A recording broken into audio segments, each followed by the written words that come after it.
Ya.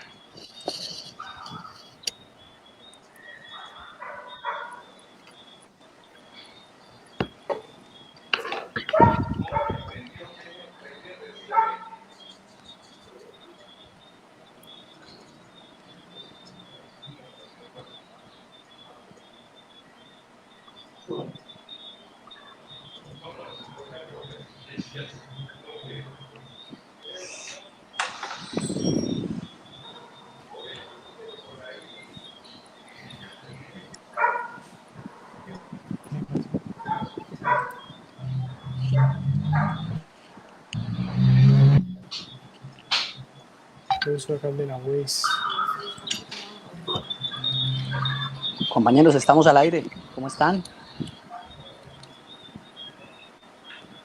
Bueno, listo. Muy buenas Sí, tardes. Muy buenas tardes a todos los que se conectan a este espacio. Listo. Este es uno de tantos conversatorios que desde la Escuela de Derecho y Ciencia Política de la Universidad Industrial de Santander estamos proyectando junto con el Consultorio Jurídico y el Centro de Conciliación sobre temas cardinales en estos momentos. Desde la universidad pública consideramos que tenemos un deber moral y un deber histórico con la comunidad santanderiana y por supuesto con la comunidad nacional. Para eso, hoy tenemos un conversatorio interesante sobre la eficacia del decreto 546 del 2020, decreto que se dicta como medida de excepción y que para ello contamos con la presencia de un grupo muy insigne de juristas que tienen el sello WIS y juristas que muy amablemente nos han acompañado, han querido acompañarnos en esta noche. Quiero agradecer en nombre de la Escuela de Derecho a la directora del Consultorio Jurídico por la organización del evento, a Santiago, que muy amablemente nos está coordinando, nuestro ingeniero de cabecera, y por supuesto a los doctores Francisco Bernate, qué amable doctor por aceptar la invitación, al doctor Rodrigo Parada por estar con nosotros, al doctor Carlos Peñaranda, profesor de la Escuela de Derecho, y al profesor César Valencia, también profesor del área de penal de la Escuela de Derecho. Bienvenidos a todos y espero aprovechen al máximo a estas personas que muy amablemente van a compartir su conocimiento con nosotros. Bienvenidos. Doctora Clarita. Gracias, doctor Javier. Un saludo muy especial a todas las personas que nos están escuchando en este momento, a nuestros estudiantes, a los colegas, a todos los que han aceptado esta invitación. Un saludo muy especial a este selecto grupo de panelistas. Es un honor contar con ustedes, tenerlos acá. Realmente va a ser gratificante para todo este público que está muy pendiente de ustedes y que los quiere escuchar. Sin más preámbulos, bienvenido, doctor. Está a cargo de la moderación el doctor César Valencia, quien a continuación, doctor, tiene usted la palabra para que oriente y para que abramos el debate. Bienvenidos. Bien, muchas gracias. Muy buenas noches para todas y para todos. Comunidad WIS, buenas noches al profesor Javier, a la doctora Clarita, a nuestros panelistas y obviamente todas las personas que nos están acompañando por Facebook Live. Ahí estoy observando, están enviando muchos mensajes, en este caso a los panelistas. Profesor Bernate le manda un saludo al doctor Carlos Daniel Arias y lo mismo al doctor Rodrigo. Bien. Para efectos de la metodología, indicaré lo siguiente. Nosotros estructuramos la charla que que van a impartir los panelistas el día de hoy en 4 puntos. El primero tiene que ver con los estándares convencionales sobre las personas privadas de la libertad. El segundo, sobre los estados de cosas inconstitucionales, concretamente las sentencias estructurales al respecto. El tercer punto, las normas, digamos, en general que existen, en igual sentido el decreto 546 de 2020, las críticas y cuál es el desafío de su implementación, y finalmente un espacio en el que esperamos reflexionar sobre los tiempos posteriores al COVID. Sin más preámbulos, me permito presentar a cada uno de los panelistas, así en el siguiente orden. En primer lugar, al doctor Rodrigo Parada, abogado litigante, docente universitario en materia penal y disciplinaria, egresado de la Universidad Autónoma de Bucaramanga, conjuez de la Sala Penal del Tribunal Superior de Bogotá, especialista en Derecho Penal de la Universidad Autónoma, especialista en Derecho Penal y Económico de la empresa, la Universidad de Castilla de la Mancha, especialista en Derecho Disciplinario, Universidad Externa de Colombia, magíster en Ciencias Penales y Criminológicas de la Universidad Externa de Colombia.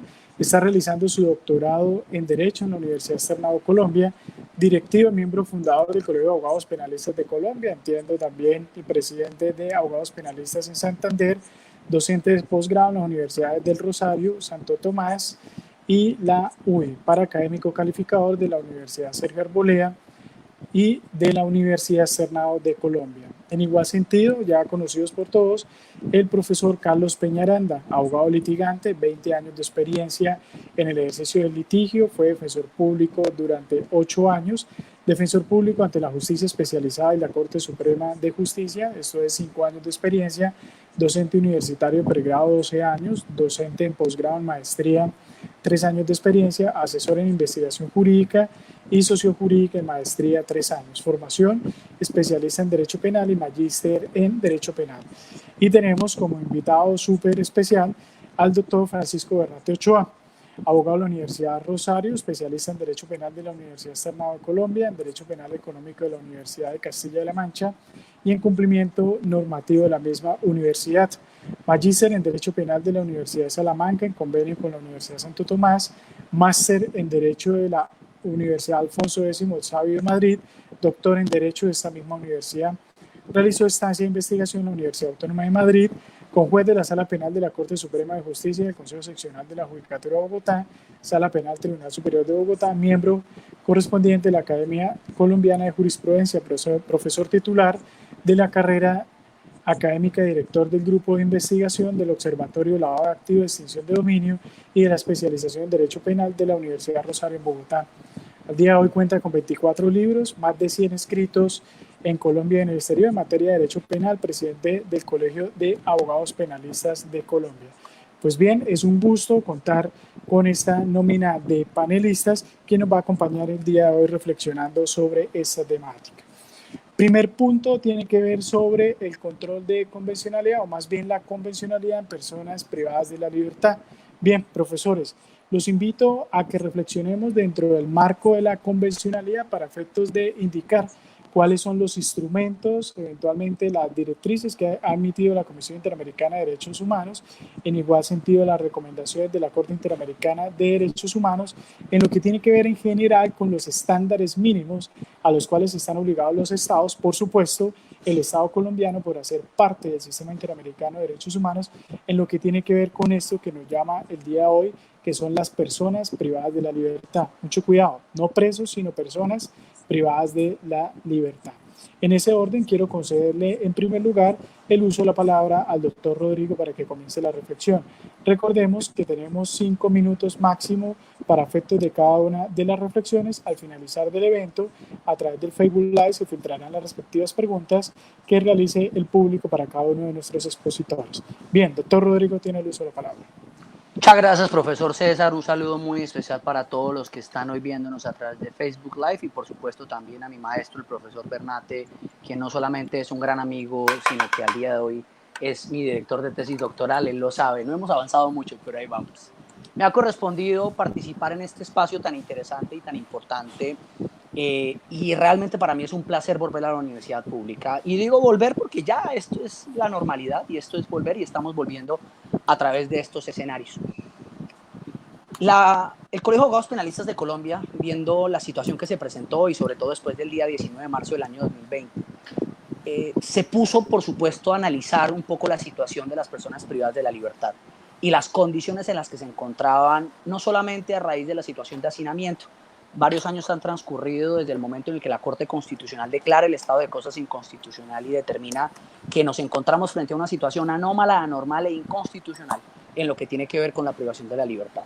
Colombia tiene un problema y es que ha hecho política con la criminalidad, no tiene una política criminal y por lo tanto estamos frente a una criminalidad política.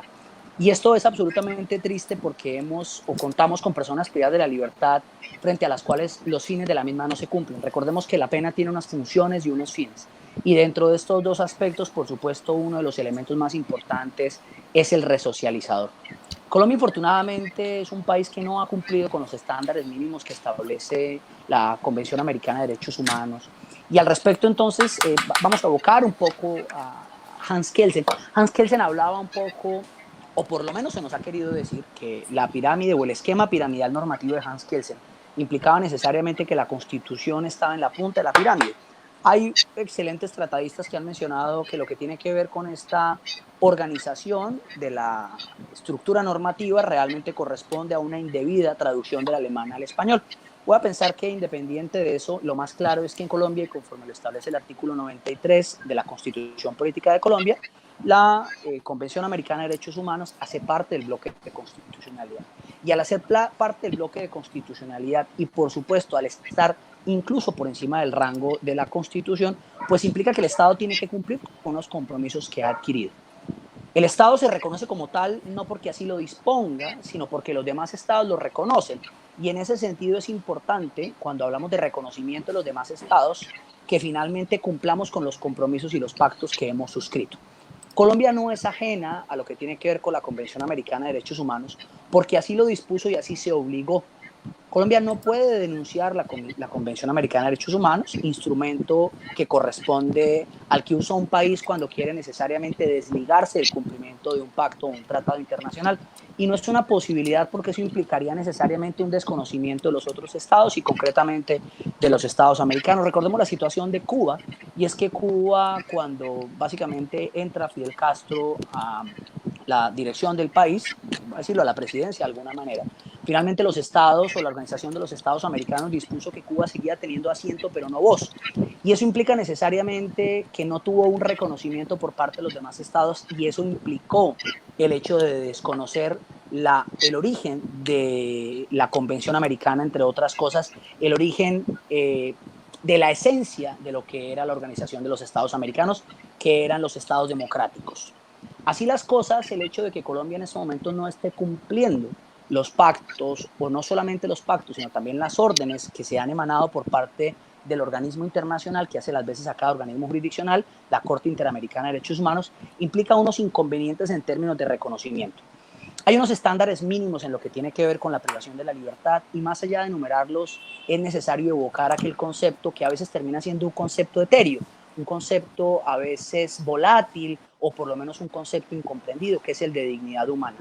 Y el concepto de dignidad humana es absolutamente trascendental para entender cuándo a una persona efectivamente se le están o no garantizando sus derechos en punto a lo que tiene que ver con el objetivo que se pretende con la pena.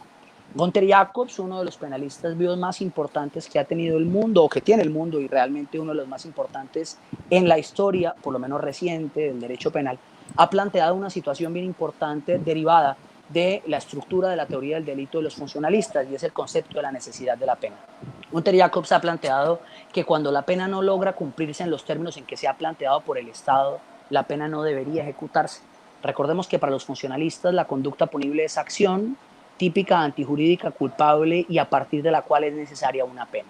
Y esa necesidad de la pena también tiene que ver con la posibilidad de que los estados cumplamos, y digo cumplamos porque todos hacemos parte de esto, con las garantías mínimas para una persona. Hemos planteado, y ya llevando al límite de mi tiempo, que en este sentido hay que tener en cuenta una situación bien particular. Si lo que pretendemos nosotros es simplemente punir un comportamiento y castigar a las personas porque sí, es necesario entonces que desliguemos estos elementos y fundamentos filosóficos propios y derivados de la dignidad humana en lo que tiene que ver con los fines y las funciones de la pena. Porque entonces, si no lo hacemos, estaríamos mintiéndonos y estaremos mintiendo a los demás estados parte. Por eso, y a manera de conclusión, lo que tiene que ver con ese momento, el Colegio de Abogados Penalistas de Colombia solicitó directamente ante la Comisión Interamericana de Derechos Humanos unas medidas cautelares en punto a proteger a la población privada de la libertad, que encontrándose en pésimas condiciones, y por supuesto frente a lo cual la Corte Constitucional ya lo ha reconocido previamente, se disponga por parte del Estado colombiano la toma de medidas eficientes y eficaces, que no las vemos y no las advertimos en el decreto 546 del 2020, que por demás creo que tiene un inconveniente en su artículo segundo, y frente a lo cual se hace necesario que se solicite la inaplicación por inconstitucionalidad a partir del control difuso que tienen todos los jueces de la República en lo que tiene que ver con las exclusiones. Porque recordemos, frente a las exclusiones por algunos delitos, se reprodujo una norma que fue declarada inconstitucional hace más de 12 años a través de la sentencia C318 del 2008, cuando se dijo en lo que tiene que ver con el parágrafo que se incorporó con la ley 1142 del 2007, que en punto a lo que tiene que ver con personas que se encuentran en situaciones de debilidad manifiesta, no podía existir una prohibición a partir de un criterio objetivo en lo que tiene que ver con las conductas punibles por las cuales se les ha procesado. Esta entonces, profesor Valencia, es la introducción a esta temática y bien pueda usted abrir el campo para la discusión. Muchas gracias. Bien, doctor Rodrigo, espectacular su reflexión filosófica y nos llama la atención en el sentido que los jueces deben realizar control convencionalidad precisamente sobre estas reglas de derecho. Voy a concederle el uso de la palabra al maestro Bernate. Estamos muy agradecidos de verdad que hoy nos haya regalado un poco de su tiempo para reflexionar al respecto. Profesor Bernate, que no necesita presentación, además es presidente del Colegio de Abogados Penalistas, ha asumido esa causa, ese liderazgo, y conocemos que a través del Colegio de Abogados Penalistas se ha presentado una petición, incluso con medidas cautelares, ante la Corte Interamericana de Derechos Humanos sobre la situación de privados de la libertad en Colombia. Profesor Bernate, como quiera pues que usted es el protagonista para esta respuesta, simplemente lo dejaré enunciado de la siguiente manera. La Corte Interamericana de Derechos Humanos, en el comunicado 120 del 9 de abril del 2020, ha alertado sobre la situación de COVID, esto es la accesibilidad, aceptabilidad y calidad que debe establecerse en los centros penitenciarios para efectos de evitar la sobrepoblación y hacinamiento. Y esa es una directriz que se impartió a los estados colombianos. Doctor Bernate, digamos, ¿cuál es el panorama convencional que tenemos al respecto? Y a propósito de su loable gestión como líder del Colegio de Abogados Penalistas, ¿qué es lo que se está planteando ante la Corte Interamericana de Derechos Humanos? Tiene usted el uso de la palabra.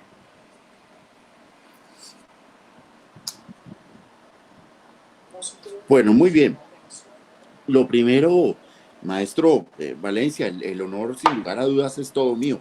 No solamente por estar de vuelta en la UIS, que es una casa a la que usted lo sabe, quiero muchísimo, sino particularmente, no solo por la altura intelectual de quien me acompaña, el doctor Parada, el doctor Peñaranda, sino pues estar frente a usted lo sabe, es un honor, un orgullo, y saber que en la audiencia está el doctor Carlos Daniel Arias, pues ciertamente hace que esto se ponga un poquito más complicado, porque estamos hablando de las grandes figuras del derecho penal colombiano de hoy y de la comprobación de que el derecho penal en Colombia siempre ha tenido en Santander una de sus fuentes inagotables de sapiencia, de sabiduría, y en la academia en general en Santander se hace muy buen derecho y muy buen derecho penal.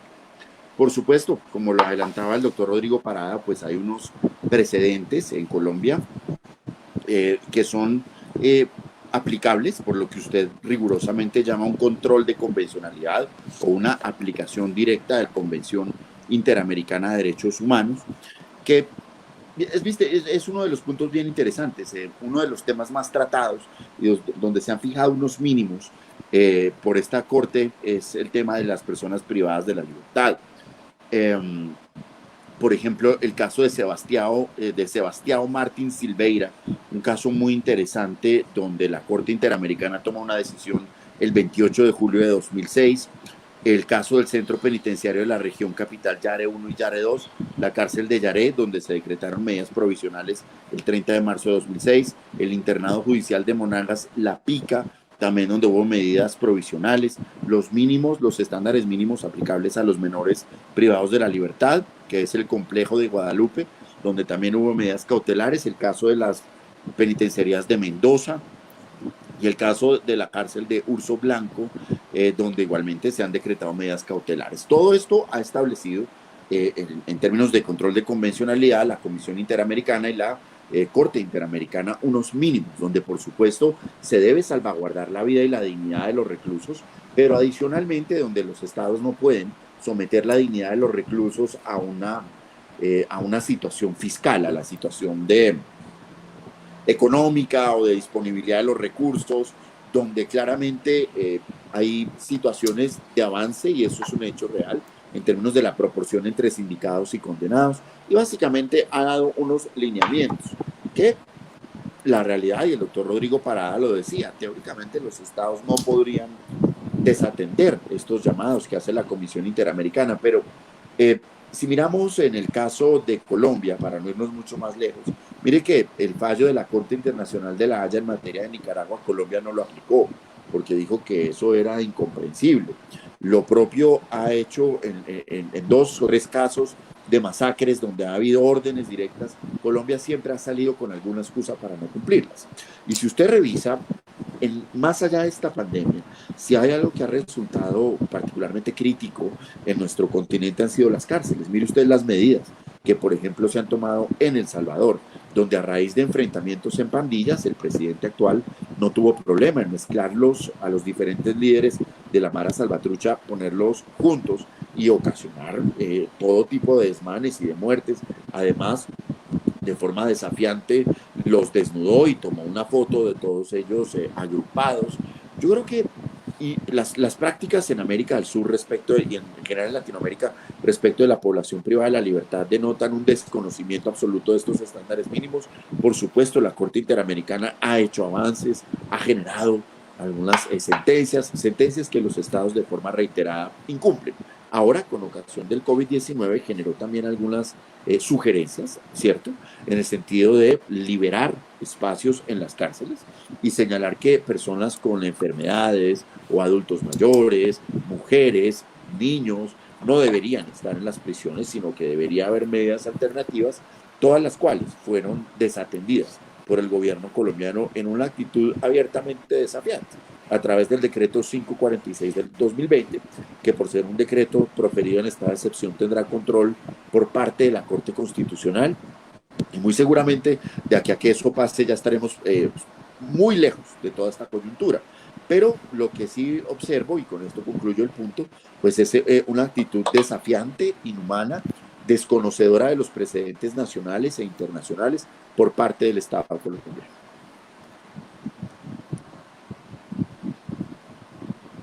Bien, muchas gracias, profesor Bernate, por sus consideraciones muy pertinentes al respecto. Voy a conceder el uso de la palabra al doctor Carlos Peñaranda, un poco siguiendo la temática que ha indicado el profesor Bernate en el siguiente sentido, para efectos de terminar el tema de la convencionalidad. Doctor Carlos Peñaranda, usted que tiene puesta la 10 en nuestra querida Escuela de Derecho de la Universidad Industrial de Santander, que es el líder de nosotros los profesores. Indíquenos o explíquenos, por favor, cuáles podrían ser eventualmente las responsabilidades para el Estado colombiano, la medida que, al parecer, según lo que han indicado los 2 expositores anteriores, existen unos compromisos de naturaleza convencional que, al parecer, en Colombia, a la fecha, pues no se han cumplido. ¿Qué sucede cuando un Estado que hace parte de este sistema no cumple con esos estándares? Tiene el uso de la palabra, doctor Carlos Peñaranda.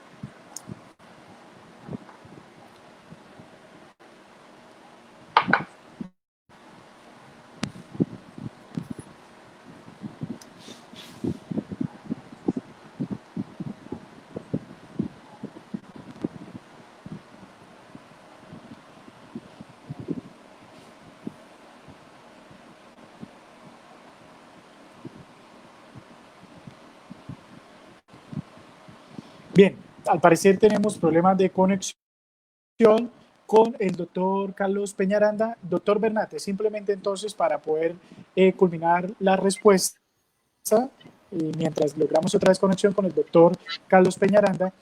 ¿Ya otra vez, doctor Carlos Peñaranda, me alcanzó a escuchar la pregunta? Sí, había problemas aquí del internet. Bien, adelante, doctor. Muchísimas gracias. Pues un saludo muy especial para todos. Voy a ir muy concreto frente a la temática.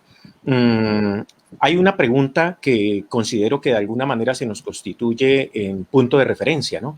Frente al tema del control de convencionalidad que ya lo manifestaba el doctor Rodrigo y el doctor Bernate. Y es si el Estado colombiano ha asumido, a la luz de los derechos humanos, el tema de la pandemia del COVID-19 atendiendo sus compromisos internacionales en el marco del Estado de Derecho. Esa es una pregunta que nos va a agobiar y nos está en este momento, en cierta manera, incomodando, porque el tema es hasta dónde reconocemos. O sea, hay que aceptar unas situaciones que en este momento se están presentando. Es que la situación coyuntural que se está viviendo en esta pandemia, con los más de 70 decretos con fuerza de ley que se han expedido por parte del gobierno nacional, están evidenciando algo, y es que indefectiblemente está desbordada la concepción constitucional frente a la crisis que se está viviendo. Más sin embargo, y a pesar de todo, para poder llegar al punto de la convencionalidad, quisiera citar la ley 137 de 1994, que es la ley que regula los estados de excepción. Es decir, en el caso particular, artículo 214 y 215 constitucional. Y es muy importante porque en esta ley 137 se cita la prevalencia de los tratados internacionales. Esta ley, que es la que regula el estado de excepción en que nos encontramos, en su artículo 3 dice que necesaria y indefectiblemente los tratados y convenios internacionales sobre derechos humanos ratificados por el Congreso colombiano prevalecerán sobre el orden interno, es decir, sobre los decretos ley. Esto es muy acorde a lo que ya quienes me antecedieron en la palabra han manifestado, ¿no? En pocas palabras, se debe reconocer y no se puede, más bien, desconocer los enunciados y los compromisos internacionales que adquiere Colombia. Ante eso viene una reflexión, ¿no? Si es viable la suspensión de garantías fundamentales, en este caso, frente al panorama en que se encuentra Colombia, a la luz del control de convencionalidad. Y hay que mencionar que sí, que el artículo 27 convencional establece la posibilidad de la suspensión de garantías fundamentales, pero esas garantías fundamentales deben estar enmarcadas bajo 7 criterios que la misma convención establece. Sin lugar a dudas, el desconocer alguno de esos criterios pues nos lleva indefectiblemente a un quebranto convencional y por ende, como lo manifestaba el profesor César, nuestro moderador, a una responsabilidad del Estado colombiano. Y uno de esos criterios, que es de los finales del artículo 27, establece que no se puede ir en contravía de las obligaciones que impone el derecho internacional de los derechos humanos. ¿Qué significa? Que en principio, la convención acepta la suspensión de garantías, sí las acepta y las reconoce, las valida para los estados, pero también le coloca unos márgenes, unos límites. Y uno de esos importantísimos límites, al igual como se mencionaba por alguno de los que intervino, que es la dignidad humana, en este caso tiene que ver con el derecho internacional y particularmente con la Declaración Universal de Derechos Humanos, la cual busca el respeto, la protección y salvaguarda de todo el contexto de los derechos humanos. Allí, sin lugar a dudas, nos envía a las Naciones Unidas al Subcomité para la Prevención de la Tortura y otros tratos o penas crueles, inhumanas y degradantes. Y es allí donde es muy pertinente lo que manifestaba el profesor Bernate, en el sentido de que se debe exigir la salvaguarda de los derechos humanos, que se debe exigir que las medidas que se adopten, si van en contravía de derechos humanos, tienen que evidenciarse. Y para tales efectos, en este contexto del derecho internacional, pues tenemos que citar compendios como son las reglas mínimas de las Naciones Unidas sobre las medidas no privativas de la libertad, o lo que hemos conocido como las reglas de Tokio, las reglas mínimas de las Naciones Unidas para el tratamiento de los reclusos, los que es conocido como reglas de Nelson Mandela, los principios básicos para el tratamiento de los reclusos y otras tantas que Naciones Unidas ha emitido. Pero es muy importante todo esto, ¿por qué? Porque sin lugar a dudas, como ya iremos aterrizando bajo las otras temáticas que se van indicando en este foro, lo cierto es que el decreto 546 está en vilo de discusión hasta dónde ese decreto reconoce y valida como medida dentro de un estado excepcional, dentro de un contexto de excepción, reconoce y valida los compromisos internacionales de Colombia, que tiene Colombia.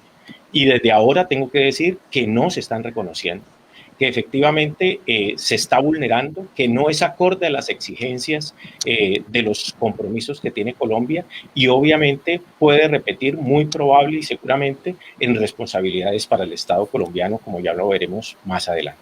Entonces, en ese sentido, considero que la medida como tal frente al tema de población carcelaria va en contravía del contexto convencional porque no reconoce, a pesar de que la Convención acepte y reconoce la posibilidad de suspender derechos y garantías, lo cierto es que está desconociendo aspectos que tienen que ver con los compromisos internacionales, como es el derecho internacional humanitario. Eso es. Bien, doctor Peñaranda, muchas gracias por sus consideraciones. Esperemos que no tengan que condenar al Estado colombiano precisamente por no cumplir estas obligaciones internacionales.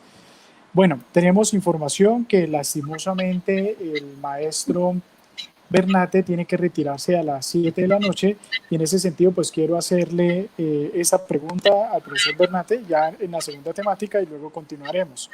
Tiene que ver pues con la realidad carcelaria que vivimos en el país. Recordemos que más o menos los cupos que tiene Colombia, lo que tiene que ver con los privados de la libertad, son 80.000. Estamos alrededor el día de hoy en 120.000, con lo cual quiere decir que tenemos una sobrepoblación más o menos de 40.000. En ese sentido, profesor Bernate, quiero que por favor desde su perspectiva nos indique jurídicamente, digamos, cuál es la realidad de los privados de la libertad en Colombia a propósito del estado de cosas inconstitucionales.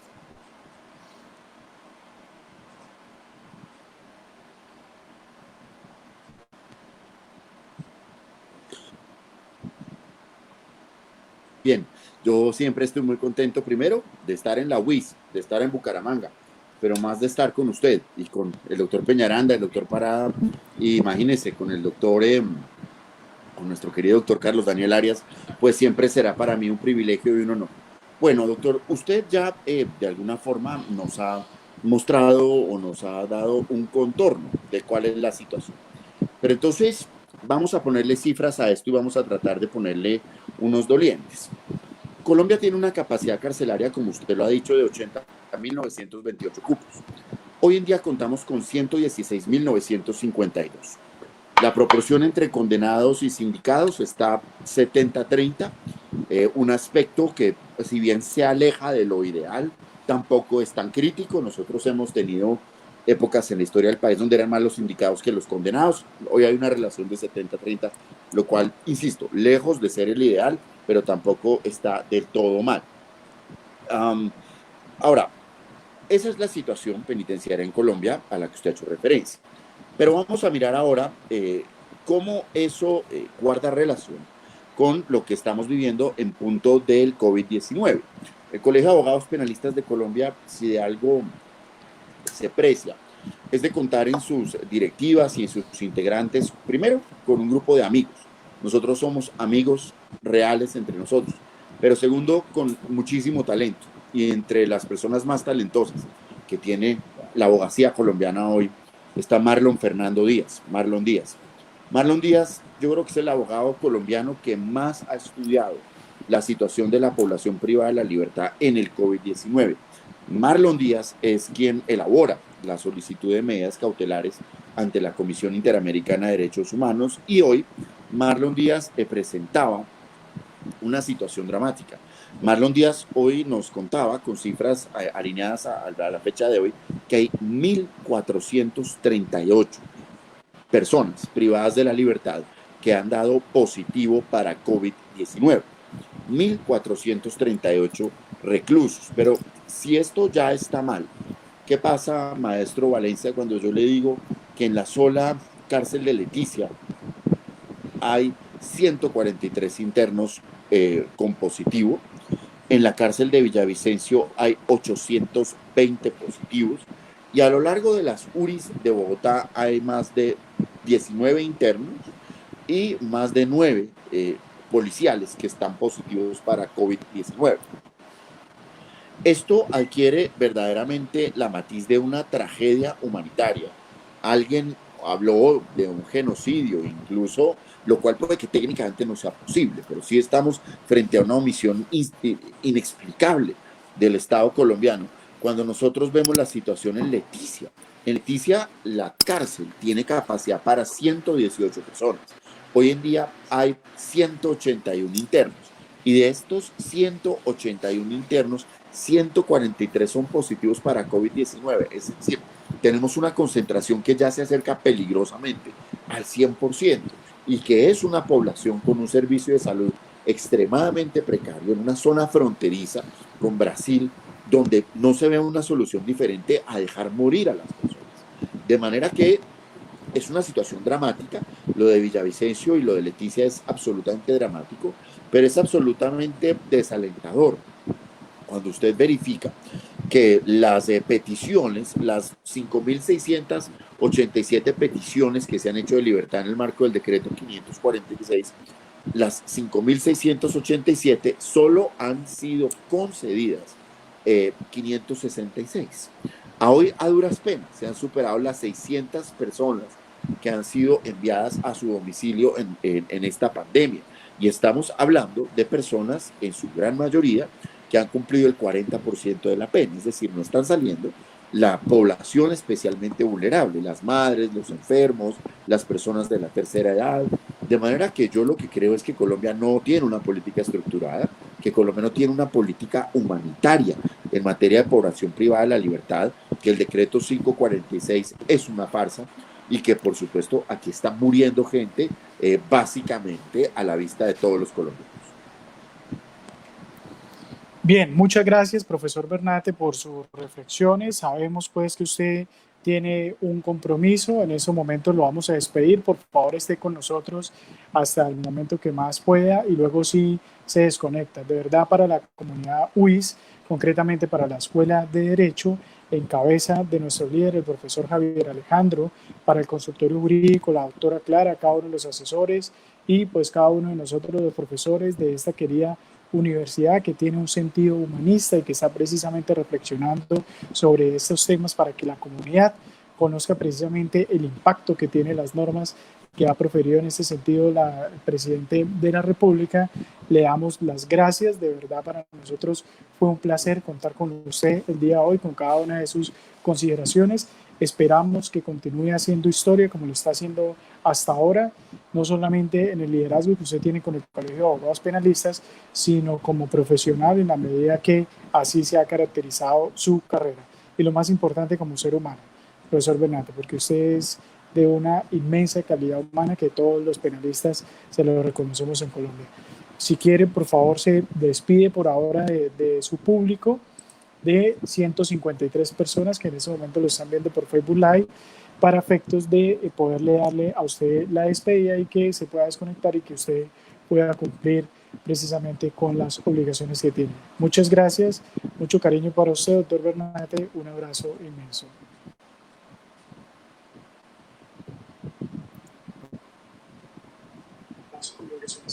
Pues maestro Valencia, yo quisiera agradecerle, maestro, por esta invitación. Para mí siempre significa muchísimo estar en la UIS, estar en Bucaramanga, pero sobre todo felicitarlo por estos eventos que usted ha venido liderando junto con la Universidad Industrial de Santander, no solo por la importancia de las temáticas, la forma tan acertada en que se están realizando, sino la calidad del auditorio. Usted tiene a tantas personas tan importantes en el auditorio que da cuenta de que usted está haciendo muy bien su trabajo, no solo en lo profesional, donde ya tiene todo el reconocimiento, sino también ahora en la época de la virtualidad.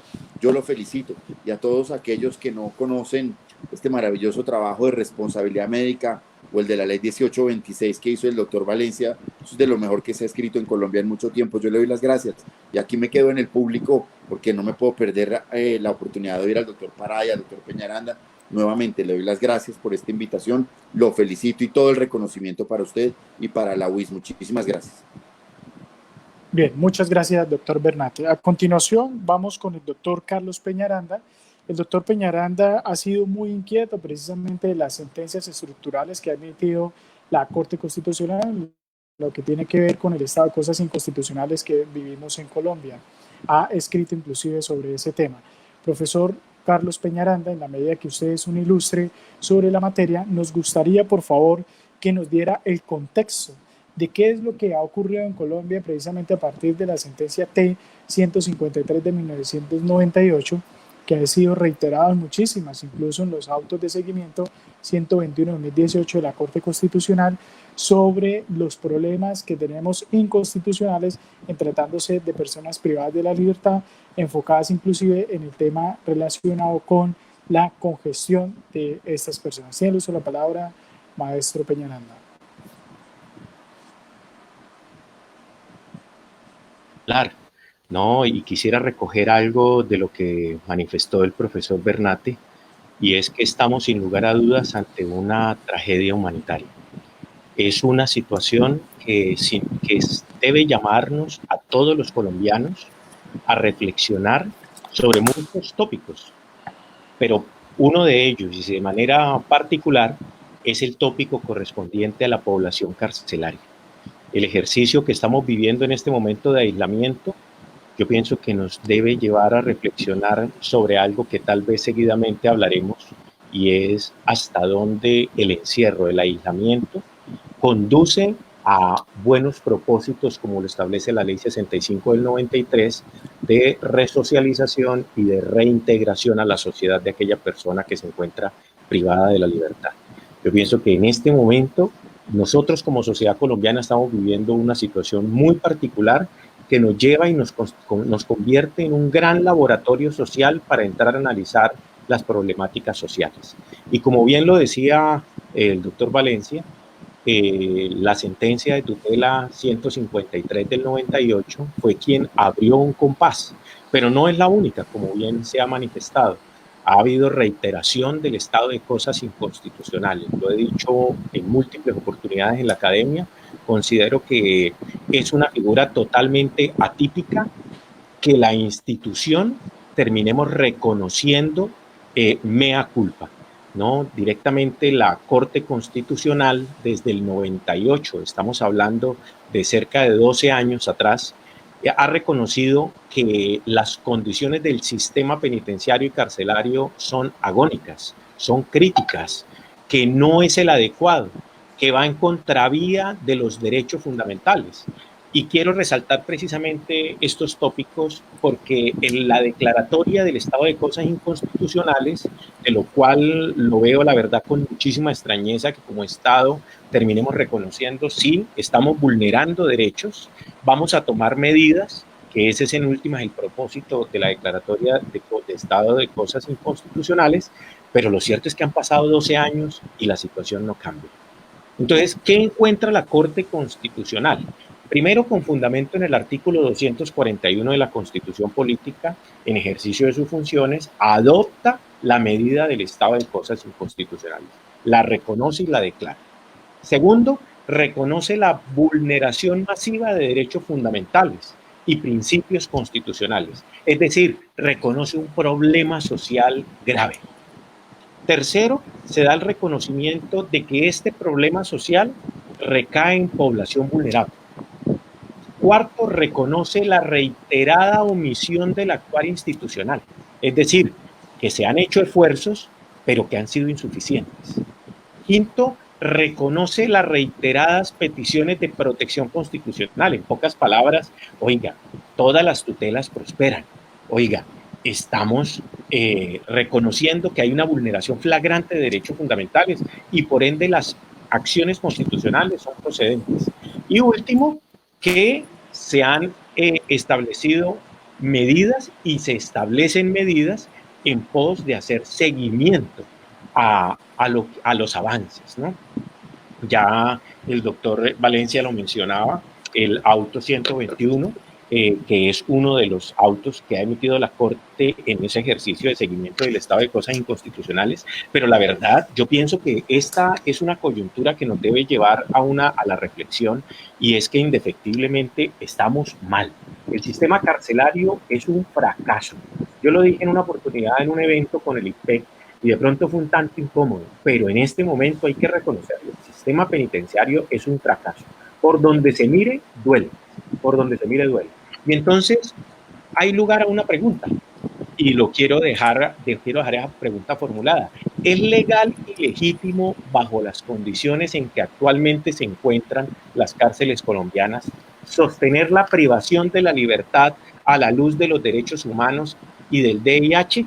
O sea, ¿es legal y legítimo en este momento tener personas privadas de la libertad en las condiciones en que nos encontramos? Y más aún, en la coyuntura en este momento en que se encuentra, porque es que la coyuntura del COVID simplemente es una gota que rebosa el vaso. Pero la verdad es que la situación es crítica. Ya escuchamos que un tribunal, si la memoria no me falla, creo que fue de Cali, terminó reconociendo indemnizaciones masivas a las personas privadas de la libertad por las condiciones infrahumanas. O sea, en pocas palabras, a la luz de la Convención Americana de Derechos Humanos, nosotros, el trato que se le da a la población carcelaria es cruel, inhumano y degradante. Estamos violando flagrantemente el artículo 5.2 de la Convención Americana de Derechos Humanos. Igualmente, en ese mismo sentido, a la luz de la misma Convención Americana, estamos quebrantando el artículo 5.1, que establece que en nuestras cárceles se debe conceder, se debe reconocer la integridad física, psíquica y moral. Y en este caso no podemos desconocer la realidad. Y la realidad es que estamos generando unos gravísimos perjuicios. Y nos queda simplemente, pues, la pregunta, ¿no? Una persona que se encuentra privada de la libertad en las condiciones en que en este momento el Estado y la sociedad la tenemos, ¿no? ¿Cómo podemos esperar que se reintegre a la sociedad? ¿Cómo podemos esperar que se resocialice? De allí que los índices sean tan altos de reincidencia en nuestro país, ¿no? Porque definitivamente, así como entran, salen, ¿no? Parecemos unos pequeños campos de concentración, como lo vivimos hace muchos años en otro país, pero simplemente lo que se convierte es en un espacio donde se depositan seres humanos y así como entraron, salieron. Los escenarios de resocialización, de rehabilitación, de reintegración a la sociedad son nulos. Por lo mismo y tanto, para concluir, el tema del estado de cosas inconstitucionales, a mi modo de ver, con muchísimo respeto, considero que es muy mal para el Estado colombiano. Estamos reconociendo que vulneramos derechos en las cárceles y que no se ha hecho nada. Y todo lo que en este momento el COVID está mostrando es simplemente la insuficiencia, la incapacidad del Estado colombiano ante la realidad de las cárceles de nuestro país. Muchísimas gracias. Bien, muchísimas gracias, doctor Peñaranda. Ha dado usted un contexto bastante pertinente sobre la materia, conforme lo ha indicado la Corte Constitucional, y me gusta mucho la pregunta con la que ha terminado, usted un poco apostándole a la dialéctica o mayéutica en este sentido. Desde esa perspectiva voy a trasladarle esa pregunta al doctor Rodrigo. El doctor Rodrigo, que además pues también ha sido o es un líder del Colegio de Abogados Penalistas, no solamente aquí en Santander, a nivel nacional, considero que como litigante pues tiene experiencia no solamente en la región sino en el país. Doctor Rodrigo, al día de hoy, si consultamos el periódico El Espectador, hay 1.065 casos de personas privadas de la libertad contagiadas. La cárcel de Villavicencio es tremendo, o sea, es ya deplorable, digamos, la afectación de derechos humanos en la medida que al día de hoy hay 877 contagiados, digamos, en esa cárcel. En la medida que usted tiene pues el panorama nacional y concretamente Bucaramanga, que hasta este momento no se conoce en la cárcel modelo ningún contagiado, yo quiero trasladarle la pregunta que el doctor Peñaranda hace de manera muy acertada. De acuerdo a este estado de cosas inconstitucionales, ¿es legal, es legítimo seguir sosteniendo, digamos, las cárceles en las circunstancias en las que las personas privadas de la libertad digamos, están cumpliendo sus medidas de aseguramiento o en su defecto sus penas? Tiene el uso de la palabra, maestro, para... Muchas gracias, profesor Valencia. Yo voy a responder esta pregunta haciendo un contexto. Imagínense todos ustedes los que nos están oyendo, los casi 200 personas que están ahí, que no están en sus casas en esta situación de cuarentena, que están en un cuarto, vamos a pensar en un cuarto que no mida más de 2 por 2 metros, que no tiene iluminación, teniendo que hacer sus necesidades en un balde quizás, o muchas veces en un baño comunitario, y no pudiendo bañarse sino unos 2 minutos al primer momento del día. Pero a quienes están en Bucaramanga los quiero invitar a que se trasladen a la cárcel de La Dorada, a la Tramacúa en Valledupar, a la misma distrital en Bogotá, a la cárcel que ustedes quieran. Y piensen que ustedes estarían ahí. Y esta es una invitación sobre todo a que nos pongamos un poco en la situación. Todas las personas tenemos derecho a cometer errores. Hoy incluso, y sea el momento para indicarlo a través de Instagram, creo, va a haber un conversatorio entre Johanna Badamón y el expresidente de la República que se llama Yo creo en las segundas oportunidades. Johanna Badamón, desde la Fundación Acción Interna y junto con el Colegio de Abogados Penalistas de Colombia, tenemos una alianza y estamos intentando toda una serie de acciones legales a efectos de lograr la dignificación. Y esto es absurdo, pero hablar de dignificar a las personas como si esto fuera a dar un premio. Pensar en la responsabilidad del Estado es básicamente pensar en lo obvio, en lo elemental, y aquí debo decirlo, claramente va a haber una responsabilidad del Estado, hay una responsabilidad del Estado. Y yo comparto la posición que al iniciar mi intervención manifestaba respecto a lo que plantea Jacobs, y es que si el Estado no puede garantizar el cumplimiento de una pena en situación de dignidad, no tiene sentido que siga cumpliéndola. Claro, esto puede parecer absurdo, pero yo quiero pensarles, ¿y qué tal que lo absurdo fuera lo real para ustedes? ¿Qué tal que fueran ustedes los que estuvieran allá en la Tramacúa, por ejemplo, donde hace 40 grados a la sombra, o en la cárcel de La Dorada Caldas, donde hace un poco más de 42 grados centígrados de temperatura a la sombra, sin tener la posibilidad de hacer nada, y además con 3 personas a su alrededor enfermas con el COVID, sin tener ni siquiera una cama donde dormir? Y es acá entonces yo planteo que el derecho penal pierde la esencia y deja de ser derecho penal y se vuelve simplemente pura venganza. El derecho penal es una herramienta de coerción social. Y digo de coerción porque lo que pretende el derecho penal es que todos nos mantengamos coercionados en punto a ese contrato social que hemos decidido firmar, contrato social a partir de lo que planteaba Rousseau en su momento. Y ese contrato social, debo decirles, tiene una esencia, y es que todas las personas lo cumplimos en la medida en que vemos que tiene sentido cumplirlo. Yo decía Voltaire, entre otras cosas, que yo entrego mi dignidad, o no mi dignidad, entrego una serie de derechos para el día de mañana tener la posibilidad también de dirigir el Estado. Yo no solamente entrego derechos para que el Estado me administre, sino también a partir de esa entrega de derechos yo tengo una vocación de poder ser una de las personas que tiene la posibilidad de manejar o de tomar las riendas del Estado. Y en ese sentido, a partir de esa situación, no tiene ningún sentido, y se me excusa la redundancia, que planteemos la posibilidad de que las penas se mantengan en el sentido en el que se están manteniendo, cuando finalmente lo que terminan haciendo es deslegitimizando al Estado. Y cuando yo deslegitimizo al Estado, lo que termino haciendo es generando la consecuencia negativa. Voy a concluir esta intervención con esta parte. ¿Por qué las personas no son respetuosas con las autoridades? No sé si se lo han cuestionado. No solamente porque nos falta concientizarnos en que la autoridad hay que respetarla, sino porque la misma autoridad muchas veces no es respetuosa con las personas. Y se vuelve un círculo vicioso a partir del cual yo no encuentro legitimidad en quien ejerce la autoridad y por lo tanto me siento con toda la posibilidad de reprocharle todo lo que hace. El derecho penal no sirve para castigar a las personas. El derecho penal debe servirnos para mantenernos organizados como sociedad. Y si como derecho penal no estamos funcionando y a partir de ello estamos imponiendo penas inhumanas, lo que estamos haciendo es generando básicamente un poco más de criminalidad. Una persona que no tiene la posibilidad de dormir en una cama, que no tiene la posibilidad de recibir alimentos, que no tiene la posibilidad de recibir una medicación o por lo menos una atención médica lo suficientemente idónea, lo que termina haciendo es ideándose para saltarse la norma y así lograr obtener lo que el Estado le está denegando.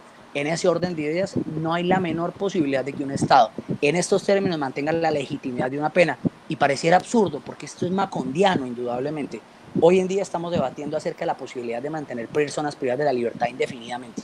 Qué ridículo, y que por demás quiero decirlo, esto no aguanta un auto admisorio en la Corte Constitucional y mucho menos a raíz de los compromisos que como Estado hemos adquirido como Estado parte. Bien, muchas gracias, doctor Rodrigo, ya que está citando tanto al maestro Gunther Jacobs, es decir, ya se ha organizado usted en la vida, vamos a continuar por favor con usted en este sentido. Quiero indicar, pues ya muchas personas lo han precisado, a mí me parece curioso que las consideraciones del decreto 546 de 2020, que además hace alusión a muchas normas, hay una parte donde reconoce que en Colombia por la crisis que estamos viviendo en el sistema penitenciario, los privados de la libertad no tienen la forma incluso de lavarse correctamente las manos, cuando es precisamente la primera recomendación.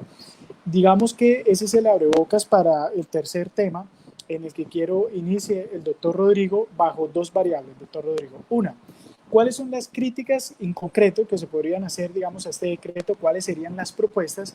Y la otra, a propósito de la convencionalidad que hemos observado, se apunta a que en estos momentos deben descongestionarse las cárceles, pero vemos que vivimos un problema en Colombia con las normas que se han impartido en la medida que los policías que están en la calle y ven personas en la calle que no acatan la cuarentena, no saben si efectivamente se trata de una sanción o si efectivamente hay que capturarlo, y conocemos que hay personas con medidas de aseguramiento actualmente, por ejemplo en Bucaramanga, por el delito de violación de medidas sanitarias. Entonces, doctor Parada, yo sé que usted es un experto en técnicas de juicio oral, le acabo de realizar una pregunta de naturaleza compuesta, pero yo sé que usted va a ser capaz de concretar la respuesta en 5 minutos.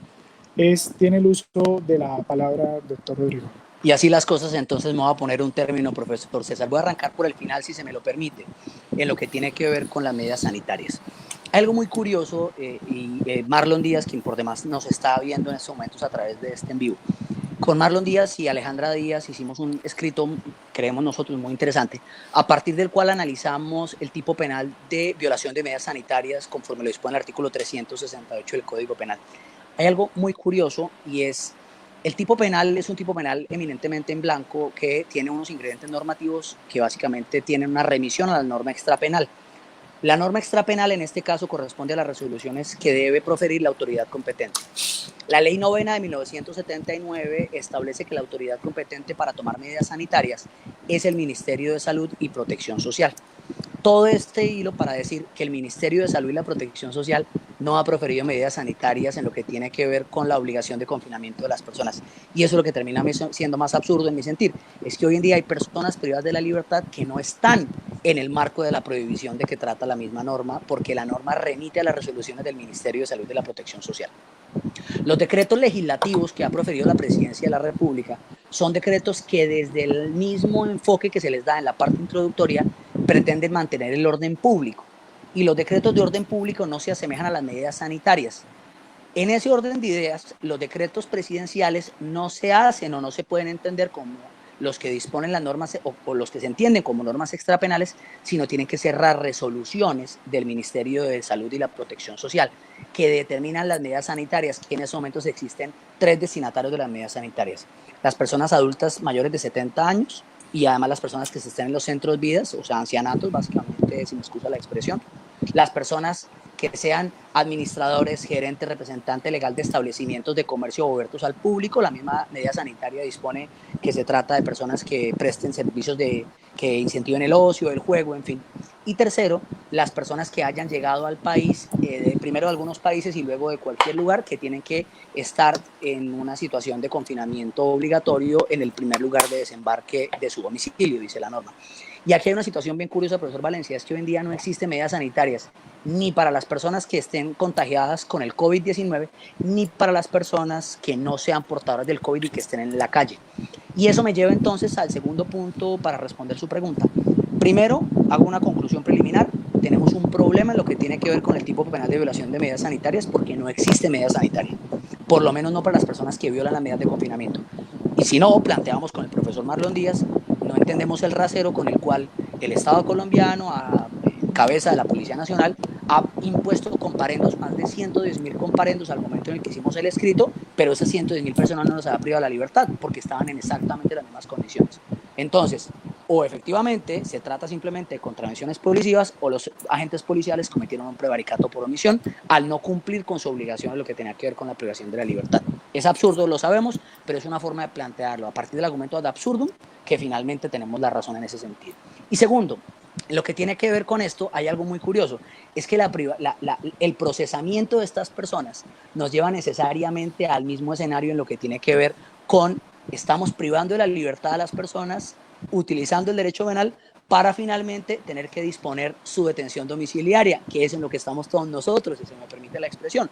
Porque recordemos que el decreto establece una serie de situaciones a partir de las cuales las personas que estén condenadas por delitos cuyo mínimo de la pena, entre otras cosas, no supere los 5 años, reciben una sustitución de la medida transitoria. Y el tipo penal de violación de medidas sanitarias tiene una pena mínima de 48 meses. O sea, activo el aparato del Estado para privar de la libertad a una persona y necesariamente tener que sustituirle transitoriamente la medida de aseguramiento porque está dentro de las personas que se pueden ver favorecidas por la sustitución de la medida transitoria.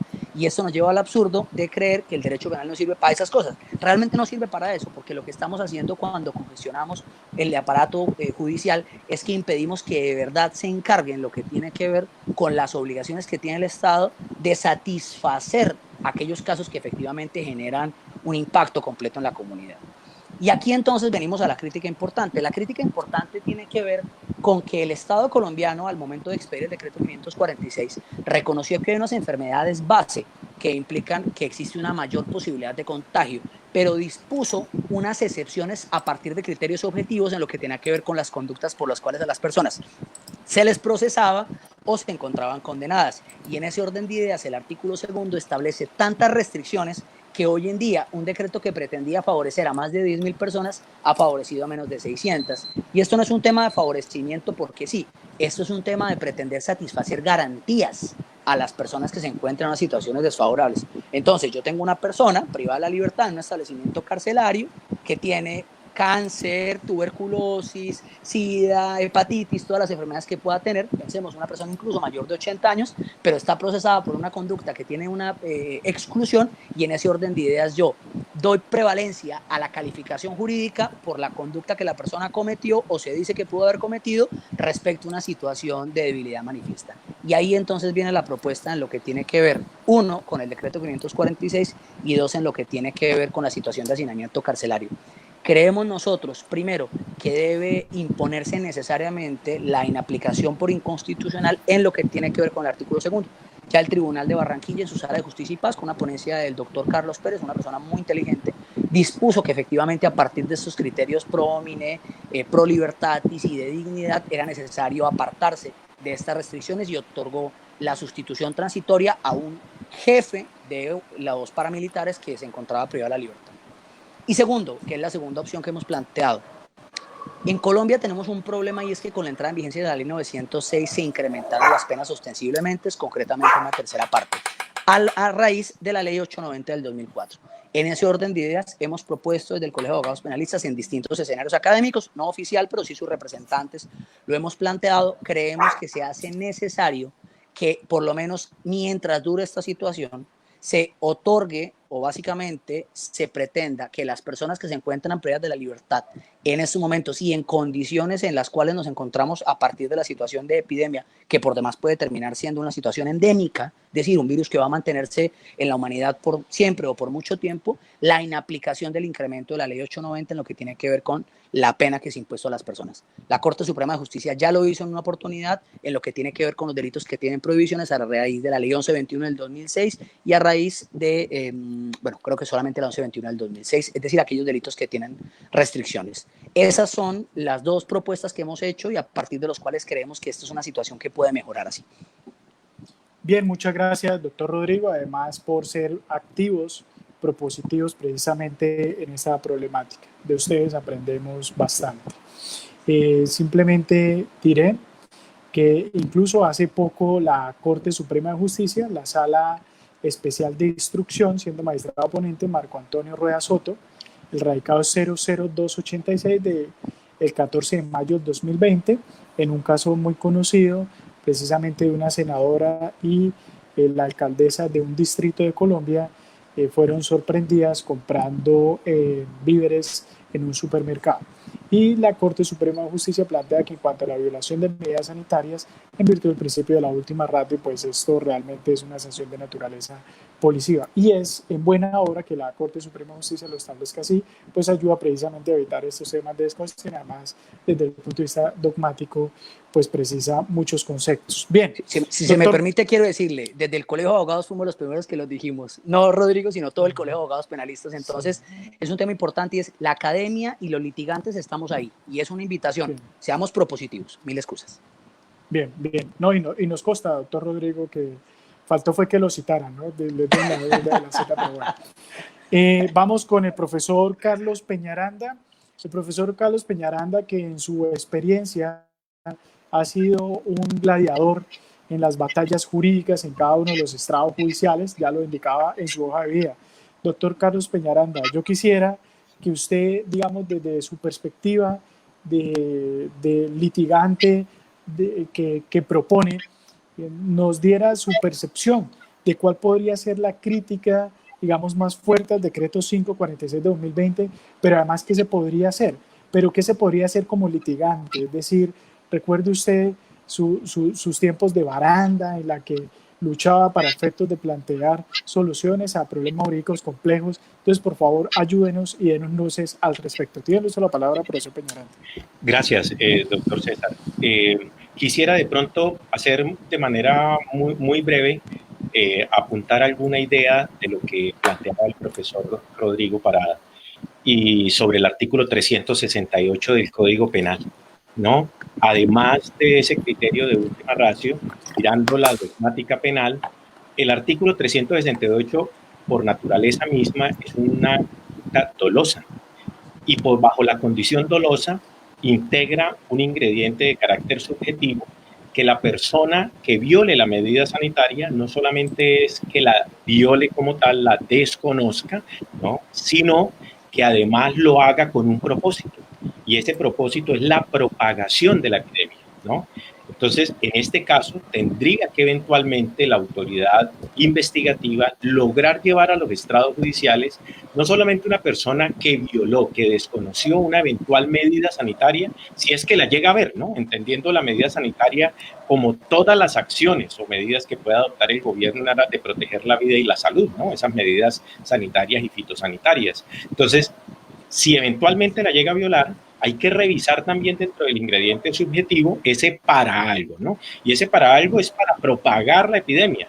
Es decir, en este caso tendría que probarse ese aspecto. En la medida que no se pruebe, pues la conducta ostensiblemente va a rayar con atípica y por ende no va a ser posible el procesamiento. Eso simplemente. Ahora bien, en lo que corresponde al decreto 546, yo quisiera partir nuevamente de un interrogante, ¿no?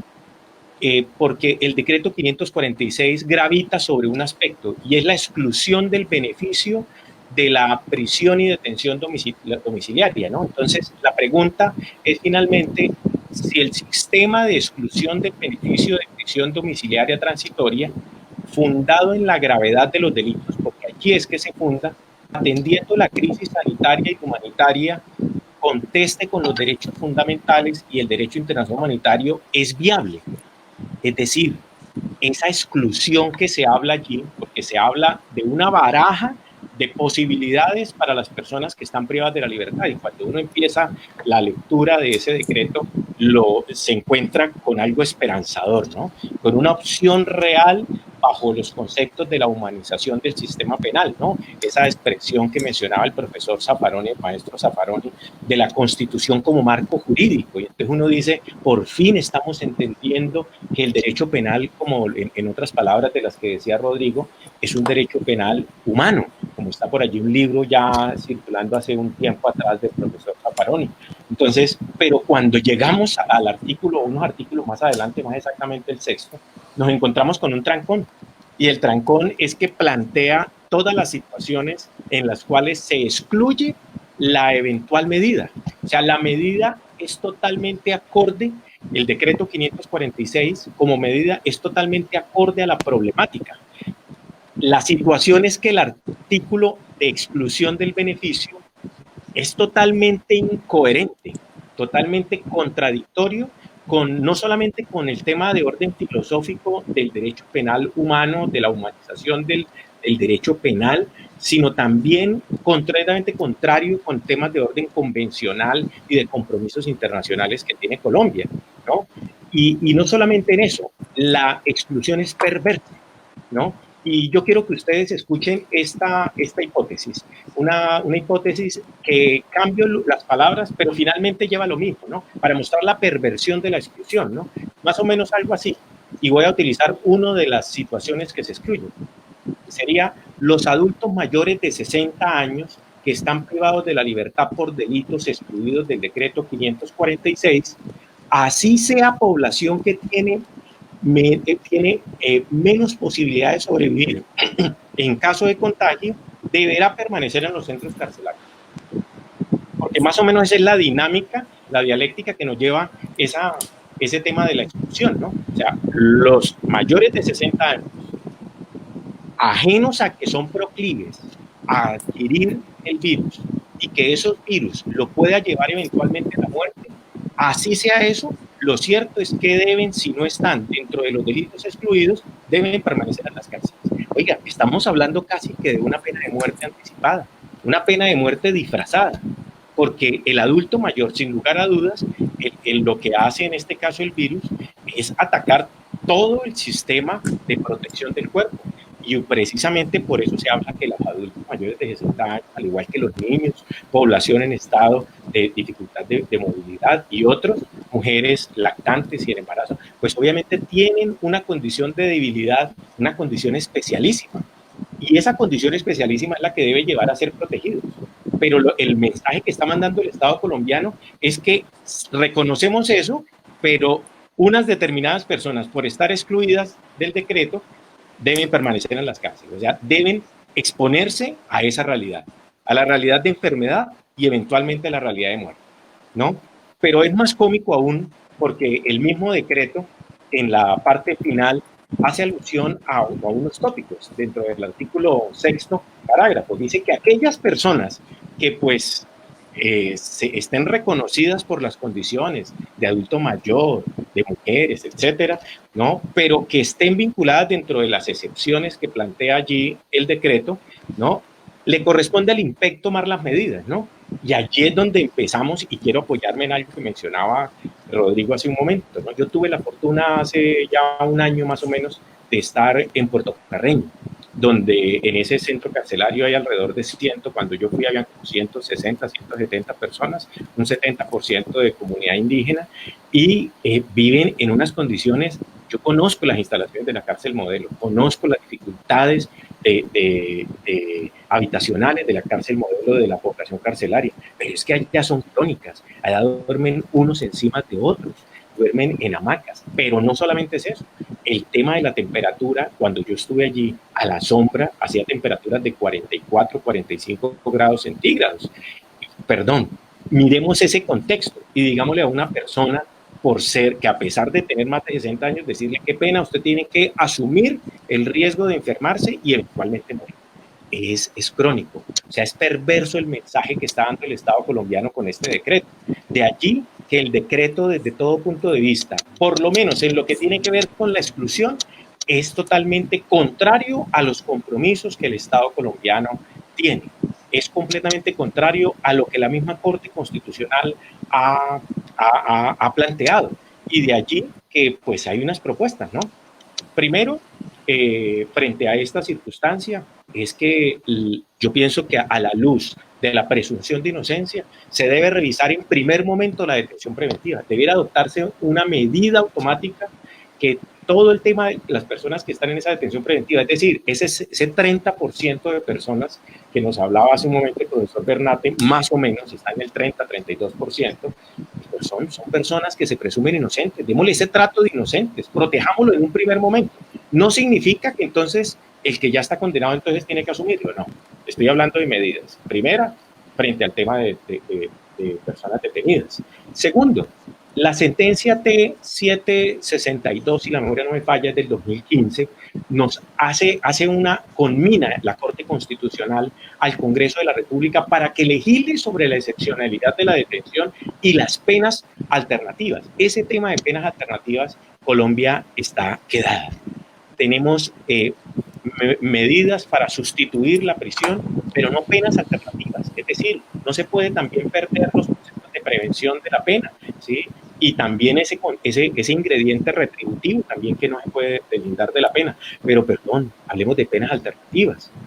El otro tema es que la excarcelación, y acorde muy en contrario de lo que plantea el decreto 246, la excarcelación, o en este caso la sustitución, ¿no?, de la prisión intramural por prisión domiciliaria transitoria, debe tener como fundamento no un aspecto objetivo, sino un aspecto subjetivo, revisar cada caso, ¿no? Y en ese orden de ideas, pues obviamente hay que recurrir a todo lo que nos faculta, ¿no? La acción de tutela, las medidas de orden constitucional, pero también, como lo manifestaba el profesor Rodrigo, ¿no? Hay otras medidas que se están planteando, como la sustitución de la detención preventiva, ¿no? Todos esos aspectos sustitutivos hay que llevarlos ante el juez de control de garantías, a fin de que se generen pronunciamientos. Ya hay antecedentes interesantes, no muchos. De por sí la Corte Constitucional, la Corte Suprema de Justicia, hace unos días, finalizando abril, iniciando mayo, tomó una decisión sobre la negación, precisamente por un concepto objetivo, y decir, es que usted está dentro de los excluidos, ¿no? O sea, sí cumple requisitos, pero está dentro de los excluidos. Perdón, tenemos que volver la mirada a lo que nos mencionaba el profesor Zaffaroni, ¿no? La Constitución como marco jurídico. Hay que volver la mirada a la humanización del derecho penal, ¿sí? Si los jueces, nuestros operadores judiciales, tomaran la Constitución como un marco jurídico y no como aquello que simplemente son puntos de referencia y criterios genéricos, sino realmente como normas aplicativas, yo pienso que podríamos dar mayores garantías a nuestra población carcelaria. Bien, muchas gracias, doctor Peñaranda, por sus observaciones al respecto. Se notó que se emocionó recordando un poco sus luchas en el litigio. Bien, en ese momento del conversatorio quiero indicarles, para conocimiento de la universidad, del consultorio jurídico, de cada uno de los ponentes, que nos sentimos extremadamente felices. En ese momento estamos con 130 personas conectadas.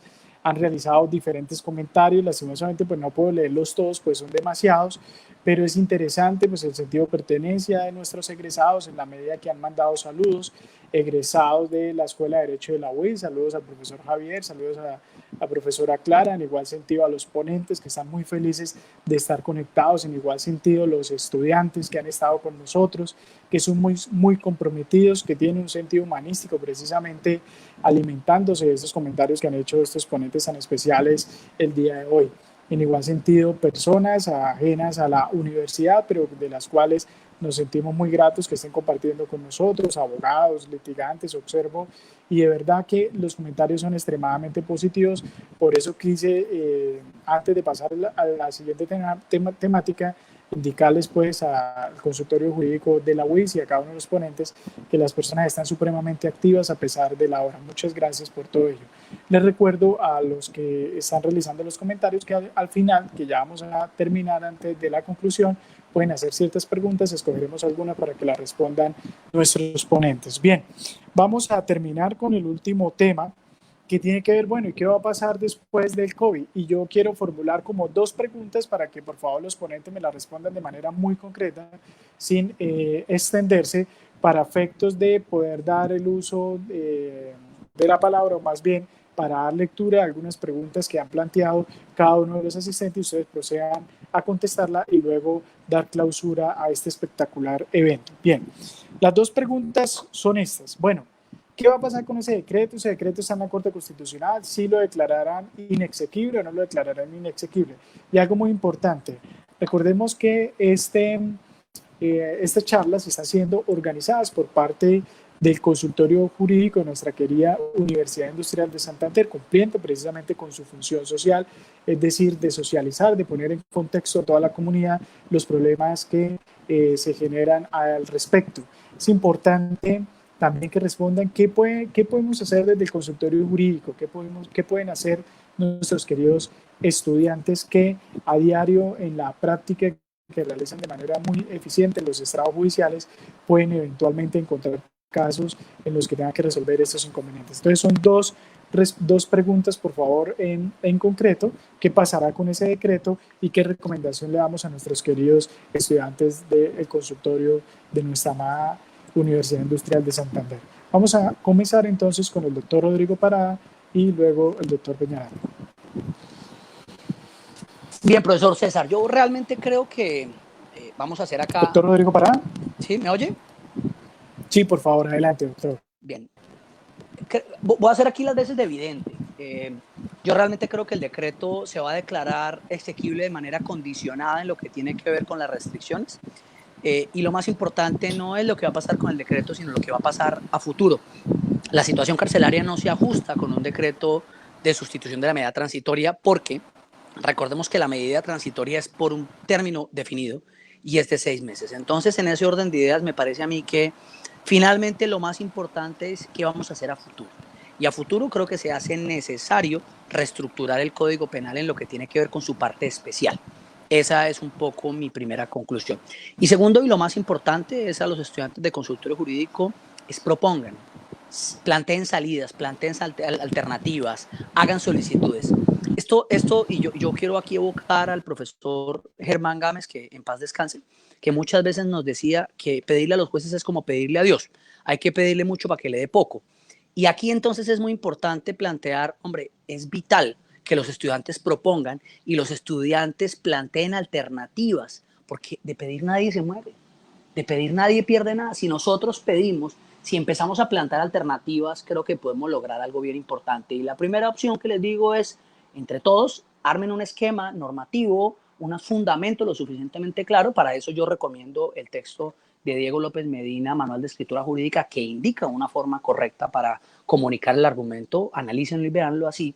Y es cómo plantear a los jueces la posibilidad de, en el entretanto la Corte Constitucional se pronuncia, tratar de buscar salidas para la sustitución, si no transitoria, acudir ante los jueces de control de garantías a solicitar sustituciones de medida de aseguramiento conforme lo dispone el artículo 314. Y aquí entonces una reflexión rápida, profesor César, y es que la jurisprudencia no nace porque 9 magistrados se sentaron a fumar habanos y a tomarse un buen coñac a efectos de analizar cuáles son los cambios dogmáticos. No, la jurisprudencia nace de las posturas de los litigantes, y con los litigantes del Estado como la Fiscalía, o los litigantes particulares como los abogados defensores o incluso los abogados de víctimas. Y aquí hay que decirlo, esas propuestas les aseguro que muchas veces les habrán dicho o nos dirán, como me ha pasado, ¿usted qué tontería está diciendo? ¿Qué burrada está diciendo? Pero resulta que son tonterías cuando las decimos, pero cuando la Corte Suprema de Justicia lo dice, son cambios y bagajes jurisprudenciales absolutamente increíbles que nadie los habrá pensado. No, la jurisprudencia nace de nosotros, de las propuestas que hacemos. Ese es mi comentario final, y nuevamente agradeciéndole al profesor César, al doctor Javier, a la doctora Clara por este espacio tan importante, y ojalá se mantenga. Aquí tienen a un servidor, a un soldado, dispuesto siempre a servirles para todo lo que se les ofrezca. Me excusan ya la hora y el exceso de vino. Muchas gracias, profesor. Bien, muchas gracias, soldado Parada. Voy a concederle el uso de la palabra entonces a mi teniente Peñaranda. Teniente Peñaranda, tiene el uso de la palabra. Muchísimas gracias por ese rango, ¿no? Doctor César. Bueno, la verdad es una situación futura e incierta, como por allí algún profesor mío en Derecho Privado lo decía. Pero me atreveré a vaticinar algo, ¿no? Y parto de algunos presupuestos. El primero, me apoyo en el filósofo jurídico argentino Roberto Gargarella, que habla del derecho a la sospecha, ¿no? Ese derecho a la sospecha es saber que aquí hay muchos intereses y hay una realidad que no podemos esconder. Y la realidad que yo sé que la Corte Constitucional va a considerar es, primero, se declara la inexequibilidad del decreto y todas esas personas van a retornar y la exposición va a ser alta. Por eso yo creo que la tendencia va a ser a un tema de exequibilidad. Posiblemente, como lo manifestaba Rodrigo, pueda ser una exequibilidad condicionada. ¿Perdón? ¿Se escucha?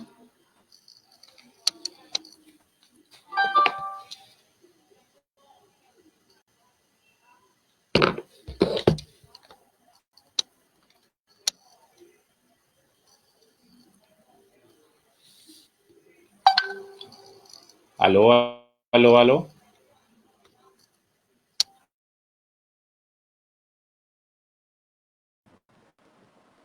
¿Ya me están escuchando?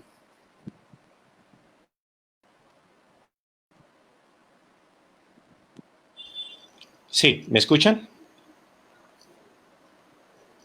Doctor César. Bien, ¿me están escuchando? Por sí, favor. ¿me escuchan? Hola, me confirman porque no sé si quiere del grupo, me confirman porque no sé si es de pronto yo le estoy escuchando, la conexión de los ponentes. Bien, la doctora Clara me informa que sí me están escuchando al respecto. El doctor Rodrigo Parada, ¿me escucha?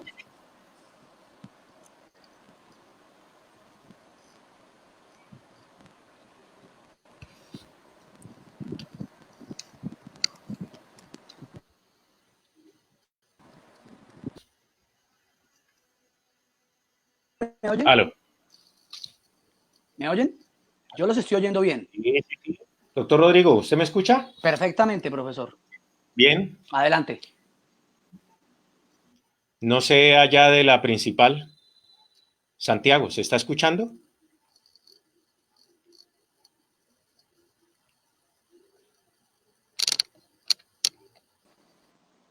Se escucha perfectamente en Facebook, profesor Peñaranda. Bien pueda. Listo. Entonces, voy a terminarla. Me dice Santiago que sí se escucha, mientras el doctor César allí se vincula. Entonces, muy probablemente vaya a ser un tema de exequibilidad condicionada en algunos de los tópicos, más sin embargo no podemos perder de vista, la Corte Constitucional ha fijado unos criterios a través de la sentencia C-517 del 2017 precisamente, en el caso de cuando se decretó la medida excepcional, medidas excepcionales frente al evento que se presentó en Mocoa. Y allí fijó unos criterios, ¿no? Son 3 juicios los que va a hacer la Corte frente a este decreto. El primer juicio es el juicio de ausencia de arbitrariedad, es decir, que las medidas proscritas no atenten, en este caso, no atenten contra el núcleo esencial de derechos fundamentales. Un juicio de intangibilidad, es decir, que las medidas no vulneren derecho internacional humanitario, que no limiten esos derechos reconocidos en el derecho internacional. Y el tercero, un juicio de no contradicción específica, es decir, que no desmejoren derechos sociales. En ese orden de ideas, yo pienso que la Corte va a hacer una revisión en principio de estos 3 criterios, de estos 3 juicios, el juicio de ausencia de arbitrariedad, el juicio de intangibilidad y el juicio de no contradicción específica.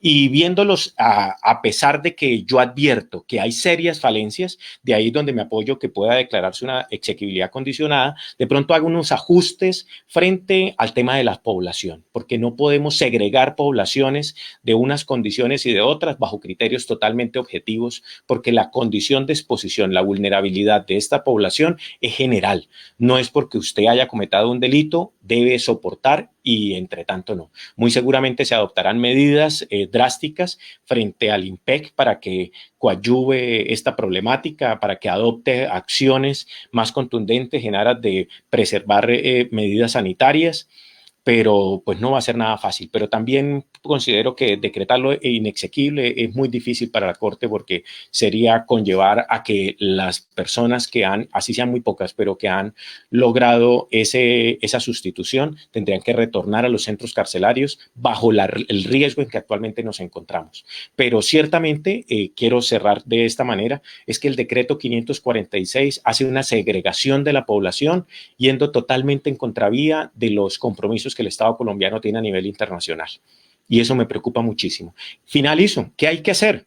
Pues hay que pedir, como le decía Rodrigo, sustituciones de la detención al artículo 314, hay que llevarlas a los estrados judiciales, hay que aplicar la excepción de inconstitucionalidad. No ha habido un pronunciamiento de la constitucionalidad del mismo, por lo mismo y tanto, se puede pleitear la excepción de inconstitucionalidad y hay que aplicar acciones y medidas constitucionales en aras de la salvaguarda de los derechos de las personas privadas de la libertad. Eso es a mi modo de ver. Muchísimas gracias. Bien, muchas gracias, doctor Peñaranda. Vamos a pasar a las preguntas antes de la clausura. Voy a escoger algunas. Les voy a pedir, por favor, damos respuestas máximo 2 minuticos para efectos de poder ya cerrar este magno evento. Bien, nos pregunta Sergio Andrés Tavera. En el artículo 6 del decreto 546 se prohíben aproximadamente 70 delitos, lo que hace ineficaz el objetivo del decreto. Mi pregunta es, ¿de qué manera se ve reflejado el populismo punitivo en ese artículo y en la legislación penal en general? Doctor Rodrigo, 2 minutos, por favor.